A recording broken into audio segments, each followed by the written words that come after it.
yajibu 'alaika ridha bima qaddarahullah wa muqabalatuhu bima huwa matlub. Wajib atas engkau ridha dengan yang ditakdirkan Allah dan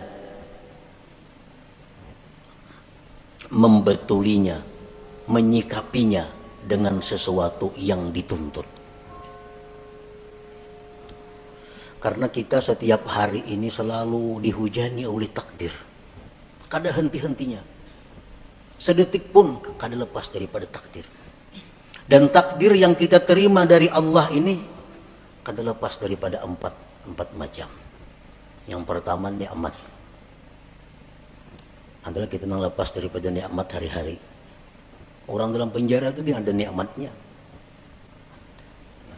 Yang kedua, bala. Setiap hari kita pasti menerima bala. Yang ketiga, taat. Taat kepada Allah. Yang keempat, maksiat. Nah, ini takdir Allah yang selalu datang kepada kita.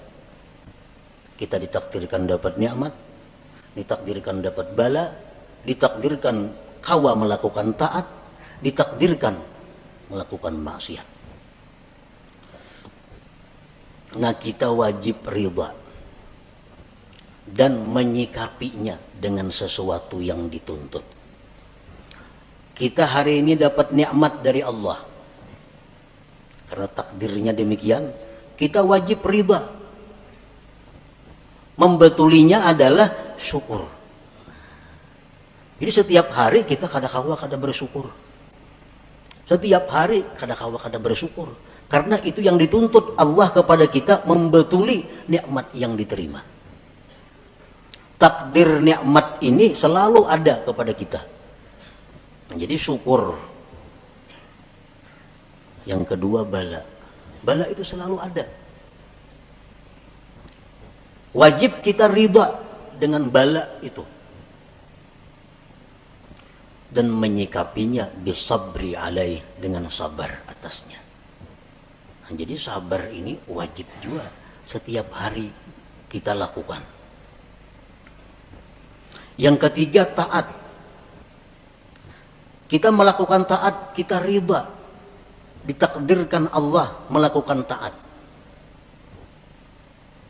Dan kita wajib zikrul minnah.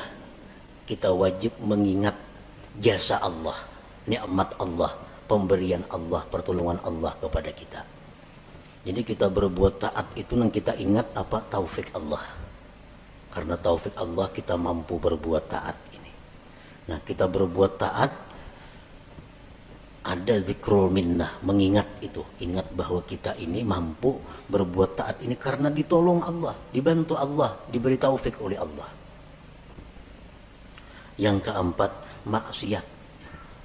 Nah, kita ditakdirkan hari ini maksiat, kita ridha dengan takdir itu, ridha dengan takdir maksiat. Nah, menyikapinya dengan kembali dan tobat kepada Allah pauran bersegera. Nah, jadi 4 hal itu termasuk dalam kandungan antu'mina, bahwa kamu beriman bil qadar, dengan takdir khairihi wa syarrihi tadi.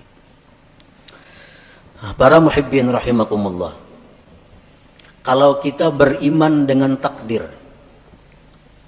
iman kita dengan takdir ini asalkan bujur-bujur akan membuahkan banyak manfaat, membuahkan banyak buahnya. Oleh para ulama disebutkan samaratul iman bil qadar, buah iman dengan takdir itu pertama al-itminan, tenang. Tenang, hidup tenang. Artinya kada gelisah, apalagi stres. Orang stres, orang kebanyakan pikiran tuh orang kada beriman dengan takdir. Samuan asa seorang mau urusinya, samuan asa seorang na menanggungnya, akhirnya stres. Padahal jakanya beriman dengan qadar ini, beriman dengan takdir ini, hidupnya akan itminan, tenang.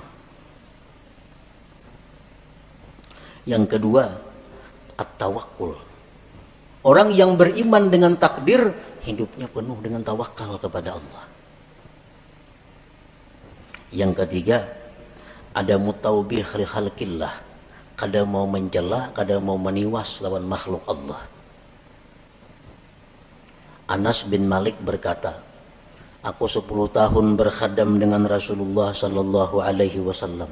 10 tahun berkhadam, kada pernah Nabi itu meniwas aku. Kenapa jam kayak ini? Maka aku suruh jangan. Nah, kada mau Nabi kayak itu. Kada pernah Nabi berkata, kenapa jam kayak itu? Maka aku tangati. Nah,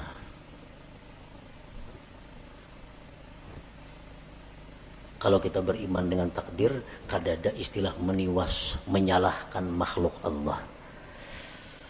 Dan yang keempat, buah kita iman dengan takdir adalah ighlaqu babi syaitan bi'in walau, mengunci, menutup pintu syaitan. Syaitan ini suka mewaswisi hati kita dengan jikalau, andai kata, umpama. Nah, itu pintu syaitan. Ikam pang jalan situ, jaka ikam jalan sana, apa lain tuh kisahnya. Nah, ikam jalan sini sunyi, banyak orang jahat. Makanya ikam kerampukan tuh. Ikam jalan sini, jaka ikam jalan sebuting sana, nah gak ada apa-apa situ. Nah, itu jaka. Ini orang yang kada beriman dengan takdir. Kalau kita percaya dengan takdir, pintu itu tertutup. Nabi pun melarang, Nabi jangan diucapkan lau-lau atau jikalau itu. Karena itu membuka ruang bagi syaitan untuk masuk ke dalam hati kita. Rasulullah sallallahu alaihi wasallam bersabda, "Lau anna li ahadihim misla Uhudin zahaban, fa anfaqahu ma qabilallahu minhu hatta yu'mina bil qadar." Jikalau bahwa bagi salah seorang mereka itu seperti gunung Uhud emas.